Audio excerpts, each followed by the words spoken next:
Welcome to the Pilates Show, where we explore Pilates tips and techniques to help deepen the skill level of the movement educator while having fun. Hi, Jennifer and Amy here. Today we're going to look at igniting the ability in our ankle to find optimal supination, optimal dorsiflexion, optimal pronation. And then at the end, a little finale, a little treat, we're going to get a really nice activation of our inner arch. So Amy, let's put our right leg in front. So we're on the heel. And what I want us to pay attention first, we have the nice dorsiflexed position through our right ankle. Try to soften your toes a little bit and really think about closing the front of the ankle. And then also, eye your leg and your foot, trying to get your hip point, the middle of the knee, and the second toe in line with one another, which is really hard for me on this leg. And then from there, the knee can follow, but try to initiate with the ankle. So we're gonna bring the pinky toe side of the foot down, and then try to initiate from the ankle, rolling on the heel, coming back to dorsiflexion, and eye the alignment again.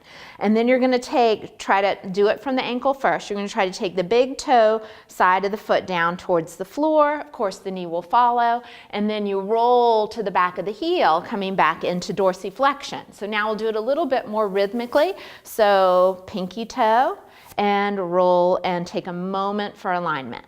And big toe, and up.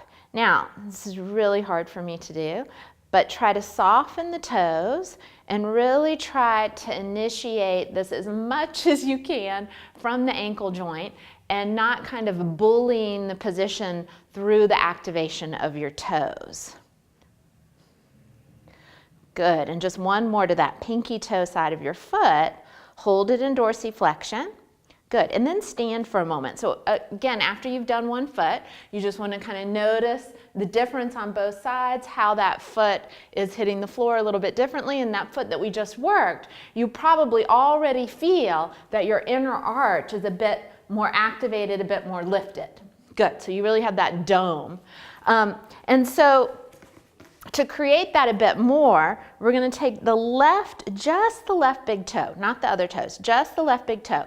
And we're going to bring it to the back of our inner arch at our navicular. So right before it hits the heel bone. And we're going to try to curl our big toe under and lift the navicular bone up, rooting into all four corners of our feet. And I learned this exercise from the brilliant Leslie Powell. And so what you should find here is actually a little bit of a cramping in the left foot and an activation in your right, really being able to plant big toe, pinky toe, sides of the back of the heel, and then relax. Notice the difference. So you should have even more of that deep line connection through the inner arch all the way up to your upper inner thigh. That's it for today. If you have a different take on today's subject, or if there's anything you'd like to see covered in an upcoming episode, we'd love to hear from you. Comment below on Facebook, Twitter, or in the forum at fusionpilatesedu.com. See you next time, and never stop learning.